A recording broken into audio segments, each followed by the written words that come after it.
Welcome to Refuse to Lose. My name is Joe Jordan. I'm your host today. Today we're going to dig into that great NFL weekend, y'all. We're going to first talk about the Titans versus the Bengals. Now, the Bengals, great job. AFC Championships is the first time since 1988.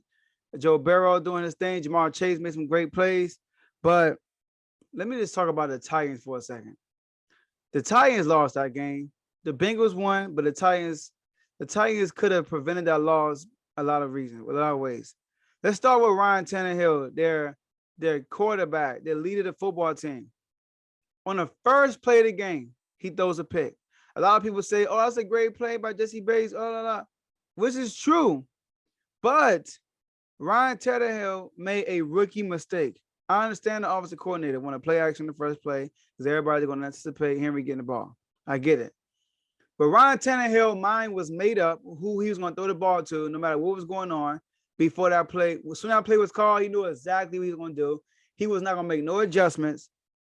He eyed Julio Jones the whole time, and Jesse Bates just followed his eyes and picked him off.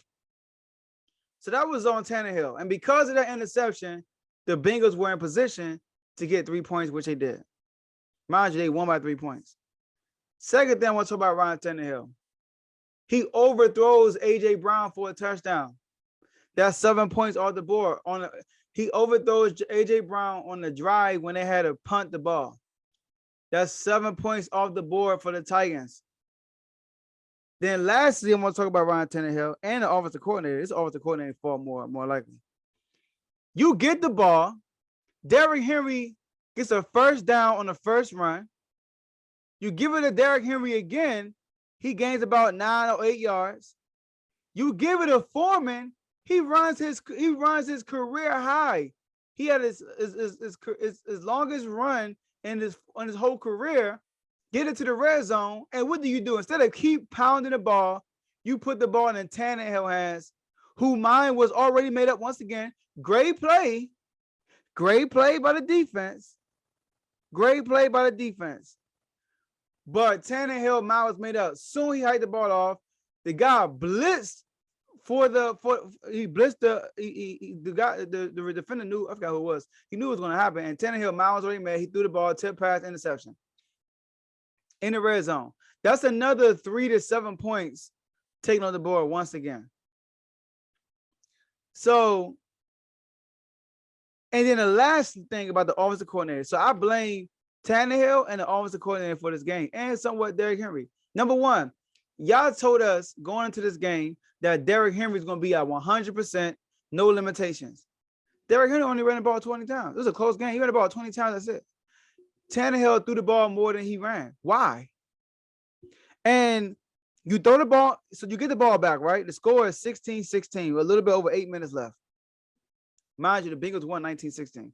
It's 16-16 with a little bit over 8 minutes left. You throw the ball, you get it to 2nd and 3. On 2nd and 3, what would I do? Get the ball to Derrick Henry. But what do? You throw another pass play. You throw a pass play, and now you do a pass play, you get it to 3rd and 1, I think. 3rd and 1. On 3rd and 1, what would I do? Give it to Derrick Henry. What did you do? You do a fake handoff with Tannehill. He tries to run it, he gets tackled. I mean, what you doing on 4th down, 4th and 1, with all the marbles on the table? You finally try to give it to Derrick Henry. He stutter steps. Like, that's why Derrick Henry, I mean, there probably wasn't nothing there, but you weren't going nowhere. You stutter step, and then you got to stop for a loss. More points off the board. But why are you putting the ball in Tannehill's hands in that situation? So Tannehill, it's funny because I just gave Variable and Tannehill props. I said Variable is a coach of the year, and I said, hey, Tannehill, hey, this man, I gained some respect for him. I take it away. He threw 3 interceptions that caused my game. How do you sack somebody 9 times and still lose the game? You sack somebody 9 times and force a turnover. You held Jamar Chase out the end zone. You held Joe Burrow out the end zone. The only touchdown was a run play. And you still lose the game at home. With your full roster. Full roster, everybody's healthy. Tannehill, offensive coordinator. All right, so the next game I want to talk about, let's briefly talk about this 49ers and Packers game. So my only feedback from this is this. Now, I know Jimmy G threw an interception. He threw an interception in the red zone. And Jimmy G almost do another one. But y'all, listen, the 49ers dropped some key passes in the first quarter that could put some points on the board. Jennings dropped the first down pass that they called a fumble, but it was really not they overturned it. Kittle dropped the wide open pass. And Brandon Ayuk, he actually fumbled. But Jennings dropped the pass, Kittle dropped the pass, and Brandon Ayuk dropped the pass. But my feedback from this game is this. Aaron Rodgers. People call him Aaron bleeping Rodgers, right? Now look, I grew up, I love Aaron Rodgers going up, but that's how I've seen the light. Here's the thing. Aaron Rodgers is one-dimensional. He plays not one-dimensional. All he looks for is Jones. That's all he looks for. Is Jones, Adam Jones, right? And Aaron Jones. That's what he looked for. So Aaron Rodgers, he was 20 from 29 from the field, right? He completed 20 passes, 18 of this Devontae. I'm tripping. I said, oh no, I'm talking about Devontae Adams. Out of 20 completions, 9 came from Devontae, 9 came from Aaron Jones. He only had 2 completions outside of them two. And he had 29 attempts, 21 came from those two. Thinking and dunking at Aaron Jones and just looking for Devontae. And that was his problem last year against the Buccaneers. In the red zone, he threw it to Devontae Adams 3 times. He could have ran it for an end zone. He threw it across his body and threw it. Come on. Aaron Rodgers? So Aaron Rodgers plays, I think the reason why he got all these touchdowns, a little bit of interceptions, he plays it very safe. He's not a risk taker, really. And that's not good. You got to be a risk taker to win. When you look at his first run in the Super Bowl, he was a risk taker. He was making incredible throws. He was making throws. Like, what are you doing? But it would come to completion. He was a risk taker. But since then, he's been so, I think he's focused on the stats, y'all. I'm sorry. I got to say it. I think Aaron Rodgers focused on the stats. I think he watches the QB rating. I think he watches it. I think he's looking for that, right? He's the most efficient quarterback. He has a little bit of interception, all these touchdowns. He has the highest QB rating. But what is that doing for you? You had to be more of a risk taker in the playoffs, and he wasn't at. 20 completions, 18 comes from your running back and your best receiver. That's it. Lazard had a completion, 1 target. Lewis had a completion, 1 target. And that Lewis completion was only 0 yards. Lazard 6 yards. So he was dinking and dunking, averaging 7 yards per play, per completion. And he got sacked 5 times. The defense did good. But the man of the day for that game, Deebo Samuels. Deebo Samuels, they put the ball in his hands in crunch time, and he made plays. The difference between the Packers and the 49ers, when the Packers had the opportunity to score, their best players did not make the plays. The 49ers, when they had the opportunity to score, Kittle made plays, Deebo made plays. And that's what you need as your best players. So, Aaron Rodgers, you playing it too safe, my guy. You playing it too safe. All right? So, now, the Buccaneers in the Rams game, all I got to say about this game is this, y'all. The reason why Tom Brady won last year is because he played a Heineke football team, right? Beat them. And believe it or not, that was probably his best competition. He played a broken ribs, Drew Brees, who threw 3 interceptions that game. And they won that game. And it was a close game still, but he threw 3 interceptions. Then they played 4 in the playoffs, Aaron Rodgers. Aaron Rodgers is a good, Aaron Rodgers is, what do you call it? He has good hospitality skills. You know, what he does is he lets you come in his home. He lets you, dirty up his couch. He lets you, like Rick James, he dirty up his couch. He lets you drink up all his drinks, eat up all his food, and then he'll open the back door to let you go through and walk right to the Super Bowl. Almost every representative of the Super Bowl in the last 10 years went through Lambeau. Almost. Or they beat the Packers. The Packers has lost to almost lost to every representative of the Super Bowl. And Tom Brady was another special guest at his house, and he let him in. I'm starting to think that being in Green Bay is a bad thing for the Packers because they are a pass-heavy team. So when they get home field advantage, it doesn't help them in a pass attack because it's so cold. So maybe Aaron Rodgers need to leave Green Bay and go somewhere warm because he does good in the regular season, but once he gets to that frozen tundra, whatever you want to call it, the Packers look more colder than the other team. The 49ers look more relaxed, more warm than the Packers did. And so Tom Brady won because of that. So this game, he played a formidable quarterback. He played Matthew Stafford. He played a team with a good defensive line. He played a team with some receivers. He played a team with some star power. We know Tom Brady was down his players. He didn't have Chris Godwin, etc. But that happened to him last year. Remember, last year that happened to him. Last year, Drew Brees is hurt. Michael Thomas didn't play last year. Aaron Rodgers is Aaron Rodgers, but the Chiefs, they didn't have their offensive line. That's the reason why they won a Super Bowl, because they play a offensive lineless Chiefs.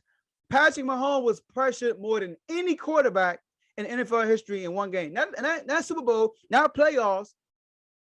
Any game in history, he was pressured the most in that Super Bowl.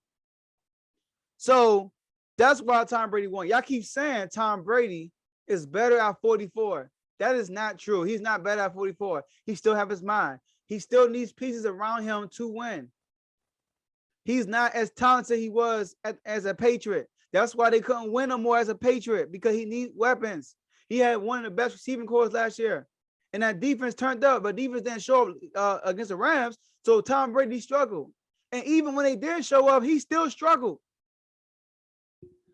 So good job to the Rams. By the way, I picked the Rams preseason. I picked the Rams and the 49ers to make it to the NFC Championship preseason. And I had the Chiefs versus the Patriots, but we all know after the Patriots, the Bills actually went, who beat the Patriots. All right. So that's that. Now, well, the Bills didn't make it either. It's the Bengals. My apologies, Cincinnati. Now, speaking of the Bills and the Chiefs, this was the best offensive game of the year. Better than the Chargers and Raiders.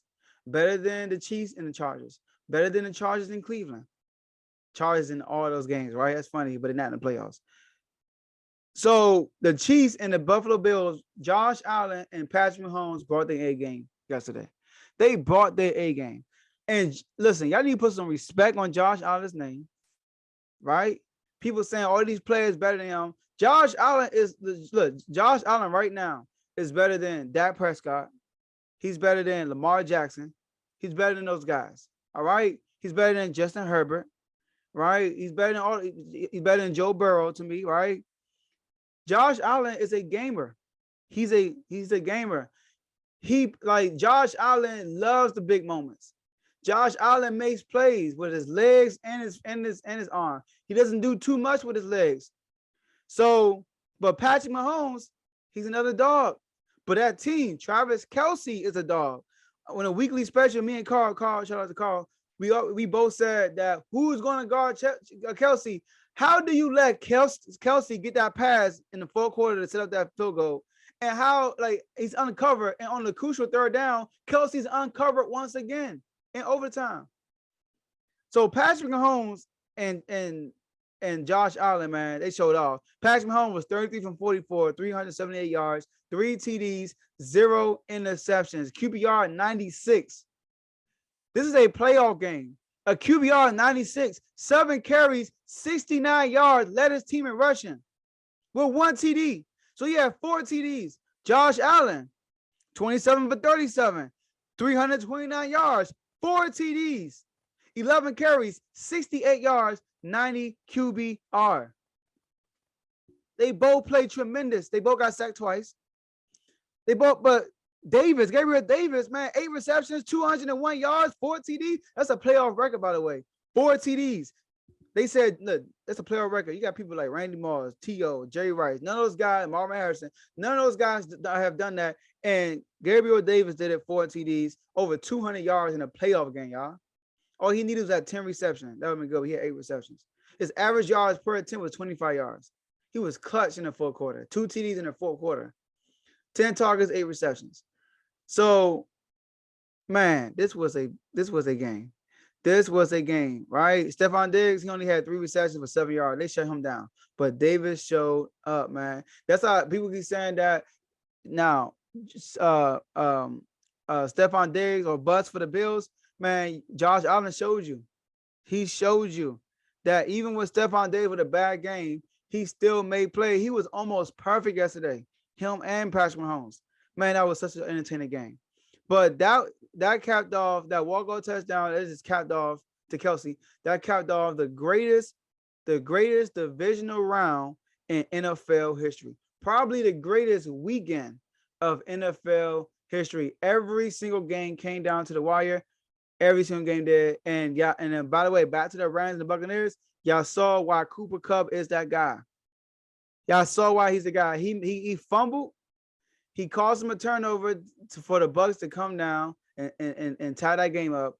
And then what he do? He come back, responded. Not tie the game up. I think he got about a touchdown. He came back and responded and got a touchdown. And lastly, about the Rams game, you almost threw that game away. The reason why the Bucs were in that game, because y'all were playing to pass, like run the clock out. And then when you try to run, finally, it gets fumbled. Y'all was trying to get that game away, committing dumb penalties. I mean, it was crazy, but y'all won the game.